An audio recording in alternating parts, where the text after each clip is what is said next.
Tapi itu piala yang paling berkesan bagi saya. Pertama kali. Ya, pertama kali kita dapet, terus akhirnya on fire, terus ikut turnamen, alhamdulillah menang terus. Menang. Kayak pembuka aja. Iya, pembuka.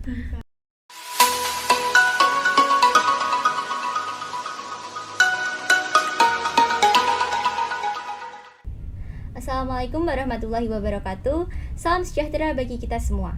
Salam Om Swastiastu, Namo Buddhaya, salam kebajikan rahayu. Halo Sobat Nesma, kembali lagi sama saya Tari di podcast Nesma kali ini. Nah, kali ini kita kedatangan tamu spesial nih dari tim juara bola voli. Langsung aja yuk kita berkenalan sama kakak-kakaknya. Halo Sobat Nesma. Halo Sobat Nesma. Perkenalan namanya dong kak ke para Sobat Nesma. Halo, aku Mutiara Nindya Ramadhani dari kelas 9B. Halo, aku Rahmania Syahwanisa dari kelas 9F. Buat kakak-kakak gimana nih kabarnya? Alhamdulillah baik. Kak, kalau boleh tahu alasannya mengikuti voli itu apa deh? Kayak atau hobi, cari kesibukan atau gimana gitu? Yang pertama itu awalnya iseng ya, terus lama-lama itu didukung sama orang tua. Ya nggak apa-apa, daripada kalau di rumah terus kan main HP, terus apalagi waktu itu kan corona ya. Terus akhirnya nyari kesibukan, terus ketagihan akhirnya dilanjutin sampai sekarang, alhamdulillah. Dan saya dari kayak kelas 7. Banyak yang tertarik, ikut penasaran kayak gitu. Penasaran. Kira-kira kayak yang masuk itu rajin atau banyak atau gimana? Aduh, awal itu cuma yang masuk 5 kayak 5, sedikit 6. yang tahu tentang voli gitu. Ya, karena kayak belum tahu Belum gitu ya. banyak yang tahu kalau Nesma itu ada voli bola volinya. Terus kalau misalnya lagi ikut voli kayak gitu, itu kan dari zaman corona ya? Iya. Itu ngeganggu nggak? Kayak daringnya gitu atau waktunya gitu? Enggak sih kalau aku. Ya, kalau aku juga enggak, karena kan kalau ngeganggu atau enggak itu tergantung orangnya, kayak orangnya itu pintar membagi waktunya apa enggak gitu. Kalau voli itu biasanya sekitar jam berapa sampai jam berapa? Terus atau latihan sendiri atau ada pelatihnya? Ada pelatihnya. Ya, ada pelatihnya. Kalau latihan sekolah itu sore. Sekitar jam berapa? Jam 3. Iya, jam 3 sampai maghrib. Kalau untuk prestasi kayak gitu, apa sih yang udah kakak-kakak ikutin? Kayak banyak yang dari awal banget sampai sekarang gitu. Kalau yang paling awal, pertama kali kita dapat kejuaraan itu di Kacap Din Cup 2022 itu di SMA Negeri 1 Parang. Kita dapat juara 3. Keren ya. Iya, itu awal-awal pialanya. Sudah juara 3 ya. Dan rasanya itu gimana? Kayak ada seneng, bangga, dan ada suka dukanya sih pasti. Gak ekspektasi dapat soalnya udah lama terus dapat sekalinya tuh. Terus habis di situ di mana lagi? Kayak ikuti di mana lagi? Setelah itu ya di Yosanegoro Cup. Oh iya.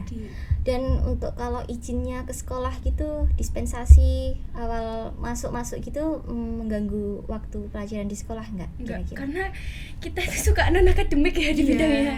Kakak bisa nggak kayak ceritain sedikit cerita perjalanan dari awal sampai gimana sih titik ini, kayak adik-adiknya susah diatur atau enggak kayak gitu? Boleh kak diceritain?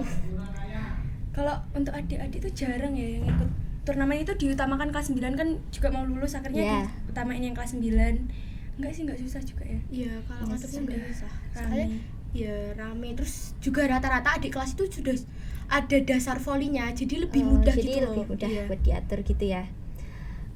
Kalau perasaan kalian gitu gimana waktu mengikuti voli atau terus dapet juara, menang, gak expect terus dapat gitu?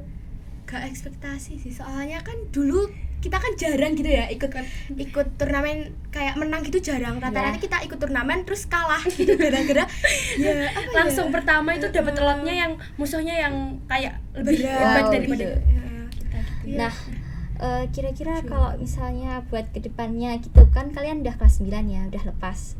Kira-kira gimana deh untuk kedepannya untuk adik-adik para Sobat Nesma?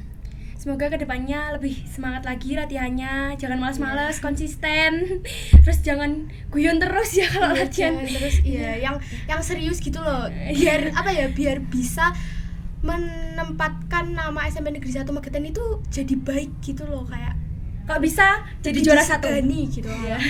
Karena ini belum ada juara satunya. Semoga. Kan kakak-kakak kan sudah berhasil mencapai beberapa prestasi-prestasi di akademik bidang voli ya. Nah itu kan pasti tidak mudah ya. Kakak pasti ada beberapa persiapan itu, bisa nggak sih diceritain sedikit gitu buat motivasi adik-adik? Oh iya, kalau untuk persiapannya sebelum turnamen, kita paling lambat menerima informasi ada turnamen itu 1 bulan sebelumnya turnamen itu, biar kita mempersiapkan matangnya gitu loh. Belum lagi kita dipisahkan latihan fisiknya sendiri, latihan untuk menciptakan timnya itu juga sendiri gitu.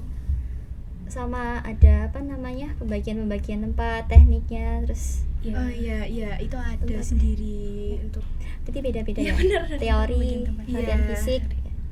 Kira-kira latihannya itu bagaimana Kak kalau sebelumnya kayak gitu persiapan? Latihannya sih setiap hari ya, kayak dibagi semuanya. Hari Senin nanti latihan fisik, nanti Selasanya latihan materi kayak gitu. Setiap hari? Iya, setiap hari. Itu apa nggak ngeganggu kalian kayak kegiatan kalian yang lainnya, atau kalian punya jadwal apa gitu? Kadang ya ada merasa kayak kesel gitu kan, capek gitu. Tapi kan gregetnya kita itu untuk menang gitu loh. Jadi ya capeknya itu nggak kerasa aja. Ya, jadi kebayar sama kayak waktu pas menang atau ya. Ke turnamen kan dapat pengalaman juga.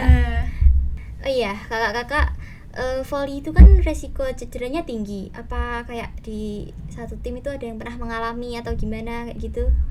Pernah, saya sendiri pernah mengalami cedera ankle dan itu sakitnya luar biasa. Dan sampai saya pakai krek itu, sekolah pakai krek, malu banget. Tapi gimana namanya juga kita harus menerima konsekuensinya. Berarti itu sedikit ngeganggu ya? Iya, ngeganggu. Dan penyembuhannya itu cukup memakan waktu yang lama ya. Iya. Dan kalau untuk Mbak Syahwa, kalau aku sendiri ya cedera itu ya juga pernah ankle sampai kakiku kayaknya retak deh. Kira-kira kakak-kakaknya kayak ada rasa trauma atau kapok gitu? Enggak dong, kalau trauma nanti enggak maju-maju. Kalau trauma enggak lebih ke trauma, tapi takut kalau ngalamin itu lagi. Enggak mau lagi. Enggak mau lagi, jadi lebih hati-hati aja. Iya. Tuh kayak kira-kira pasti kan setiap hal itu ada suka dukanya ya, pasti ada kan ya. Kira-kira apa deh Kak, bisa dijelasin gitu, cerita? Sukanya sih bisa ngebangun chemistry sama teman-teman, bisa lebih deket sama teman-teman gitu. Ya lebih ngejalin deket gitu ya. Nambah komunikasi juga kan. Ya itu penting banget ya buat pergaulan di SMP terus SMA, nambah temen itu penting. Dukanya itu sendiri sih kalau kalah ya. Kalau kalah itu nyeseknya bukan main. Kecewa apa? Iya, sampai nangis itu ada. Iya, mesti itu. Latihannya beneran terus kayak mainnya terus kalau kalah kayak ya kecewa. Wah, ini pialanya besar ya. Ini gimana Kak Anin prosesnya atau gimana gitu? Wah, itu pialanya sangat berkesan bagi saya, soalnya itu pertama kali menang dan juara 3. Itu menurut saya udah alhamdulillah banget. Ini piala pertama kali yang didapatkan dari tim kami, dan ini jauh sekali ya temannya di SMA 1 Parang. Dan itu kita main sehari 2 kali 6 set ya waktu itu. 6 set. Capeknya luar biasa, tapi itu piala yang paling berkesan bagi saya. Pertama kali. Ya, pertama kali kita dapet, terus akhirnya on fire, terus ikut turnamen, alhamdulillah menang terus. Kayak pembuka aja. Ya, pembuka. Untuk yang piala ini, wah ini juga bagus dan besar ya. Juara 2 juga. Ada kemajuan, perubahan gitu. Makin keren ya. Bisa sedikit dijelaskan gitu tentang itu? Piala ini didapatkan setelah kita mendapatkan juara 3 itu. Jadi kayak kesannya kayak gimana bertahap. Ya? Iya, bertahap gitu, kayak nggak percaya kerasa. Kita bisa dapetin piala itu ya, karena kayak dulu itu kayak mustahil banget dapetin piala itu. Kayak rada kaget, karena bangga. Musuhnya juga lumayan berat sih kalau menurut aku sendiri. Menurut aku juga. Boleh dong Kak, buat adik kelas selanjutnya atau sobat Snisma gitu, kasih pesan ke mereka biar lebih kedepannya lebih maju, lebih baik gitu. Untuk pesan untuk adik kelas 7 dan kelas 8, lebih semangat ya latihannya, karena untuk mencapai ini tuh juga nggak mudah. Jadi kamu harus pertahanin biar nama SMP 1 itu lebih baik lagi gitu ya. Ya, Dan terutama semoga untuk tim bola volinya iya, ya. tim bola volinya yang putri gitu. Putra juga biar gak dispelin terus. Oke, untuk Kak Anin dan Kak Syahwa, terima kasih ya untuk waktunya telah menemani saya di sini. Dan untuk adik-adik Sobat Snisma atau kelas 7 dan 8, kalian juga harus lebih giat lagi ya, sesuai dengan Kak Anin dan Kak Syahwa yang tadi dibilang. Dan sekian dari saya, terima kasih. Wassalamualaikum warahmatullahi wabarakatuh.